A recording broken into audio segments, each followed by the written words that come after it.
好啦，又嚟到同雅各嘅旅程啦。咁上次咧就講到啊，利亞終於知道自己係一個有福嘅女人啊！經過咁多歲月失寵啊嘛啊，但係就算失寵都好，都生咗五六個咯喎，係嘛？真係唔簡單啊！咁所以咧，神係咁樣祝福阿利亞嘅。咁調翻轉頭啊，睇到雅各就係佢因為自己都係偏心嘅即係似足佢老豆咁，所以咧佢都唔可以怪佢爹哋偏心，就佢領大哥就唔中佢。咁事實上咧，佢父親對佢嘅偏心咧喺呢一度亦都呈現咗，就係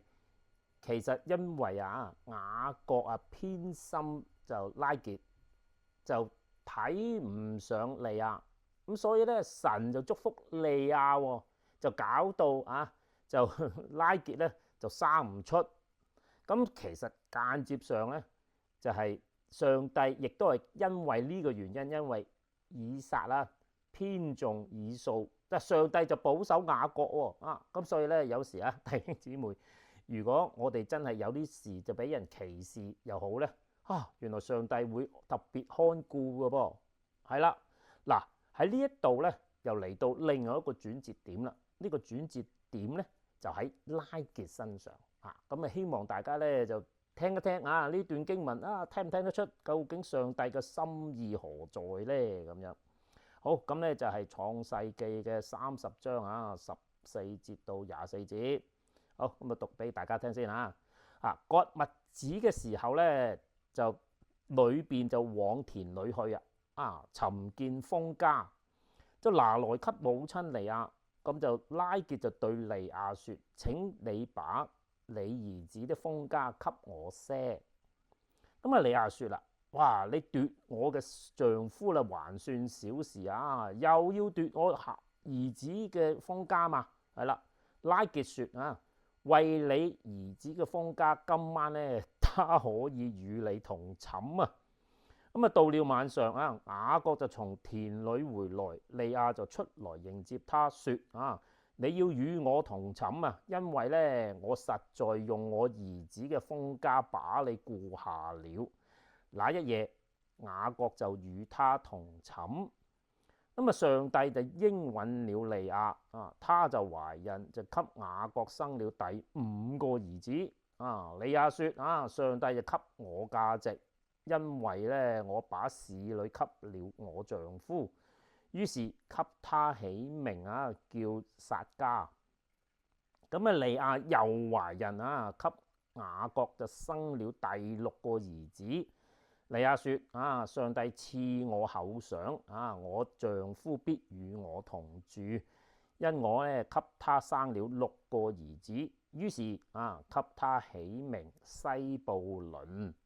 咁後來又生了1個女兒就給他起名叫底拿。咁上帝又看顧拉結應允了他，使他能生育拉結就懷孕生子，說上帝除去了我的羞恥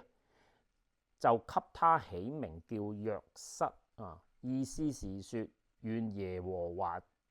再增添我1個兒子。好啦，咁讀完啦，咁又睇一睇一啲經文裏邊一啲可能唔係太過明白嘅事咁我再講，然後就再深入啲睇究竟上帝想同我哋講乜嘢咧咁樣。好啦，咁第一件事咧就係嗰個啱啱係收割嘅時候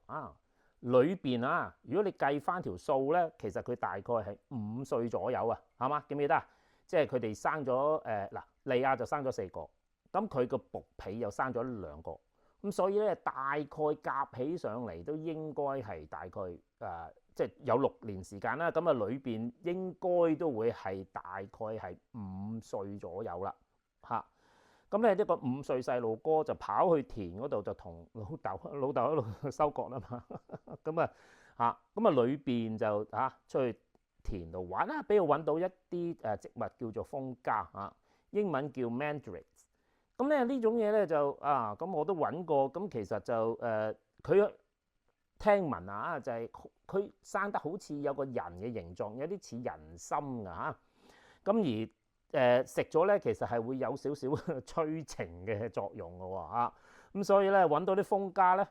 呢個仔好乖咁即刻就拎咗俾佢母親利亞咁所以咧就阿利即係拉結咧知道咗咧就問阿利亞就問佢，請你把你兒子嘅封家俾啲我嚟可能咁樣可以幫佢生仔啩傳說嚟嘅啫係咪真係可以有即係幫人生仔就唔知好嗱，咁你留心佢講嘅説話咧，其實佢都幾有禮貌嘛。請你把俾啲我咁樣，佢都唔係話要晒，即係唔係咁惡死啊嘛嗱，咁呢句有少少轉口風嘅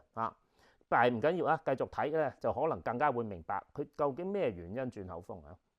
好啦，咁就利亞就話：哎呀，即佢話同佢講，喂，你霸住我老公就算係小事啦咁而家你仲要即係霸埋我個仔嘅嘢嗱，呢句説話就即係酸，即係心裏邊酸酸地咁啊，潤一潤佢嘅啫即係都唔係算係啲咩嗌交啦咁就好啦，咁就拉結就説啦，因為即係兒子嘅封家緣故咁我就俾我雅各就同你即係瞓一晚啦咁樣咁喺呢一段嚟睇嘅話咧，原來我哋知道咧，其實係拉結霸住雅各，唔俾佢同利亞親近嘅咁所以咧，其實利亞咧真係冇乜符嘅喎即係俾拉結即係好似綁住佢老公咁樣，所以其實上次已經解釋過啦咁每一次雅各同利亞有機會，佢都會生一個仔嘅。即係呢個係基本上話冇咁容易嘛咁所以咧而家睇得出咧就係其實拉結即係因為妒忌嘅緣故就將雅各收埋㗎，即係唔俾利亞掂佢嘅喎，係咁所以咧喺呢一句咧我就見得到，咦佢係咪佢因為貪心嗰啲封家嘅緣故算啦，咁我讓個老公俾你啦咁樣。呢度咧，你再睇落去你明白多少少咧，其實呢句説話唔係咁簡單。好，咁繼續咯喎。又係啦，到16節咁就當利亞迎接雅各翻嚟嗰陣時候，嗰句説話就係話你一定要今晚同我一齊因為咧我用我仔嘅封家把你買下來咁樣咁佢哋就又過咗一晚咁又唔使問阿貴啦，又係佢同佢過嗰晚，咦佢又生一個不過咧呢一度咧就17節嗰度講得好清楚，就係上帝應允了利亞嘅。咁其實即係之前已經講過，利亞已經係不育噶啦嘛生完啦咁應該都仲有幾次佢先知道冇得生係咪咁所以咧喺呢一度其實利亞係特登喺呢件事度祈求嘅。如果唔係聖經唔會咁寫係嘛？咁所以咧喺呢一度咧佢就生下咗撒迦啦因為哇即係上帝俾我有價值即係除咗有福個女人，仲覺得自己有價值係啦。咁所以咧但係16節嗰度咧嗰番説話咧，其實一陣間我再去講咧，其實嗰句説話唔係咁簡單嘅有，其實佢嗰個係打情罵俏嘅説話嚟嘅。嗰個説話唔係咩特別嘅原因，因為其實調翻轉頭當利亞同佢講竟然拉結肯俾我過嚟揾你，哇！呢個唔通轉死性咁樣咁，所以咧嗰番説話其實係即係有少少係老夫老妻嘅調皮話嚟嘅，係啦，咁繼續咯咁佢即係咁除咗嗰個之後咧，佢又懷孕啦咁我發現咦點解會又揾到第6個咁當然啦，即係好似以前咁啦，即係生咗個 BB 咁就即係點都佢要睇一睇㗎。咁佢哋又會係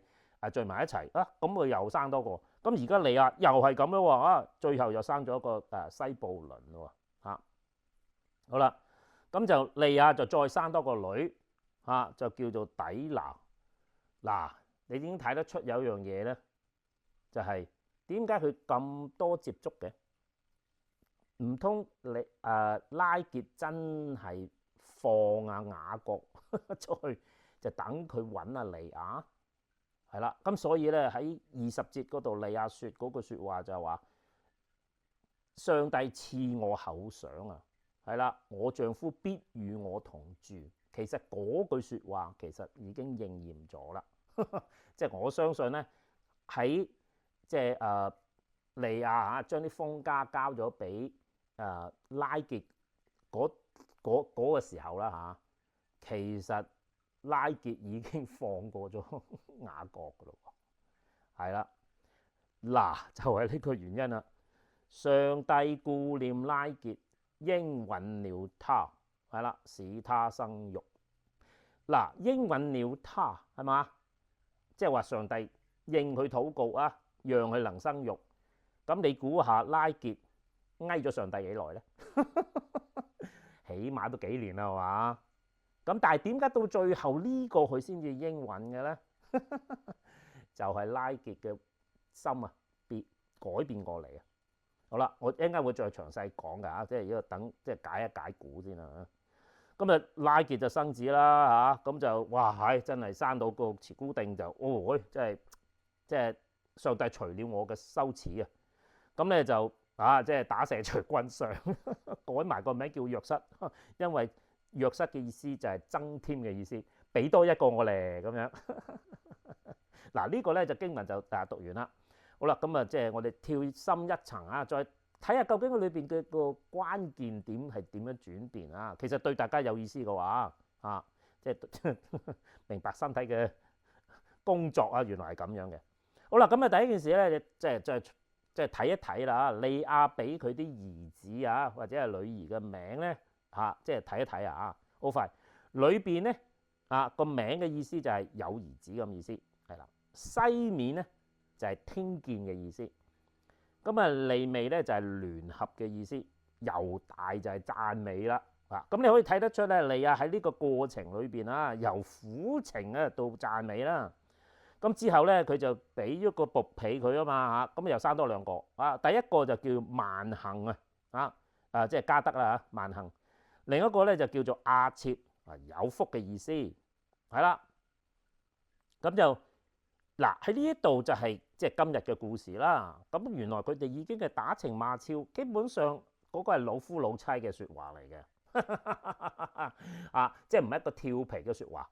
咁所以其實佢哋嘅關係咧，已經係可以話正常化㗎啦，好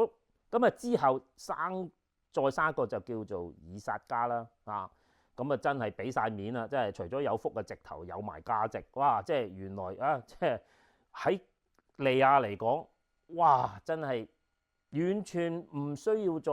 擔心妒忌或者係缺乏啲乜嘢。我完全嘅價值就喺我哋就喺佢自己嘅面前，即係對一個女人嚟講，即係十分滿足㗎啦嘅意思。到佢生到西布倫嗰陣時，基本上已經係佢同佢即係雅各啦其實佢哋嘅夫妻已經係正常化㗎啦。到最後根本都唔使特別攞批准啦，就生咗個女。咁所以咧，你睇得出咧就。整件事嚟講你睇利亞就係即係佢嗰個一路以嚟都好正面嘅咁再加上有主嘅保守咧佢真係一個個咁生落嚟，哇！生到咧簡直係佢總共生咗咁即係有兩個就唔係佢嘅即係有兩個咧就係佢嘅僕婢嘅。咁總共嚟講咧，其實呢度講緊佢自己咧生咗7個，係啦。即係自己出嘅肚，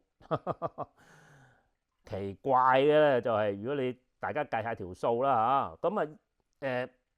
即係你當1年1個咁上下啦生完之後你都要休息下噶嘛，係嘛？即係大概1年1個咧，已經係7年7個咯喎。嗱咁如果你記得咧就係拉班同佢嘅約定係7年啊嘛，咁換言之即係話佢每年都同雅各生1個嘅。雖然佢哋嘅接觸可能少咗，後來就正常啲啦但係你諗一諗，佢每一年都同雅各生一個細路，係啦嗱。咁如果加埋啊，即係佢個僕婢幫佢生嗰兩個咧，咁其實有機會咧就係佢哋少過一年生一個添啊。咁啊嗱，唔知點計數，不過咧我只係想提一點咧，就係呢一段由開始嗰時，佢話耶和華見利亞失寵啊，使他生育啊，拉結卻不生育呢一句説話之後發生嘅事，利亞有冇真係失寵呢？佢所謂嘅失寵只係雅各嘅行為上啊，佢失寵，但係因為利亞有上帝嘅話，佢一樣同雅各生咗7年細路喎，嚇，仲算唔算係失寵呢？嗱咁所以咧，嗱呢度咧就對大家弟兄姊妹有一個即係提醒咧，就係喺人眼中，我哋好似好不像樣咁樣係嘛？但係實質上你睇下，有主嘅安排，好似唔係喎，係人哋講嘅啫喎，係嘛？佢實質上十分有福，唔淨止啊，仲有價值，係啦，到丈夫同佢同在添。咁所以咧，對利亞嚟講，嗰個話失寵嘅只係人哋話啫，喺神嘅眼中，你冇失寵啊！呢個厲害係嘛？好啦，而家嚟到講到拉結啦，因為呢個今日嘅重要轉捩點啊，就咩咧？嗱，即係如果你睇30章，我哋先開始真正明白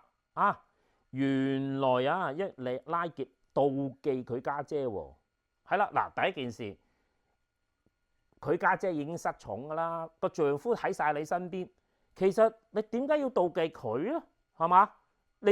要嘅嘢喺你身邊喎，嗱嗰個咧真係人嘅妒忌嘅因為點解佢喺你嗰度喺我度冇？其實間接上冇，大部分嘅人嘅妒忌都係自己嘅缺乏嚟嘅，係啦。不過咁，我再提一提，點解會搞成咁嘅咧？其實係雅各偏心先嘅，係啦，就同雅各個爹哋偏心一模一樣，搞到佢個屋企咧就翻天覆地。雅各係重蹈覆轍，其實間接上係利亞嘅問題係雅各造成嘅噃，係啦。好啦，咁第一咁就雅各就搞到拉結就妒忌佢家姐，係啦。咁就到最後就即係拉結就即係撒嬌啦嚇，咁雅各就嬲衝口而出就講咗句説話：喂，生唔到，要你生唔到嗰個係上帝喎，唔關我事啊嘛咁但係咧，佢就用佢個僕婢生咗2個仔嗰陣時上次已經提過係啦。第一個叫但即係個意思就係申冤咁解；第二個叫拿弗他，就係相爭咁解。其實即係上次提過，拉結個心裏邊真係唔好受㗎嗰邊係繼續生，我一個都冇，係啦。咁而就算生嗰啲都唔係自己出嘅。嗱，今次呢個故事咧就睇得出，其實拉結係回心轉意嘅。咩嘢為回心轉意咧？係啦，就係佢終於明白，真係要佢生唔到細路嗰個係上帝，係啦，係上帝。咁所以咧，我以前提過一次咧，就係我哋係屬靈人，我哋明白即係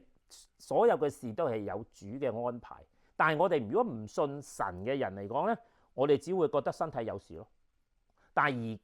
亦都唔知道，原來我身體有事同我妒忌我家姐係有關聯嘅時候，呢個就即係讓嗰啲未信主嘅人咧有個警惕。其實我哋心裏邊你妒忌即係喺即係聖經嚟講係罪嚟嘅即係如果我哋心裏邊有啲唔開心或者係抑鬱咁樣咧，其實真係好影響身體嘅。喺拉結嘅情況下就係生唔到仔咯其實喺佢問利亞咁有禮貌，我只係問你攞少少，其實會唔會係拉結嘅藉口將佢個老公交俾佢咧？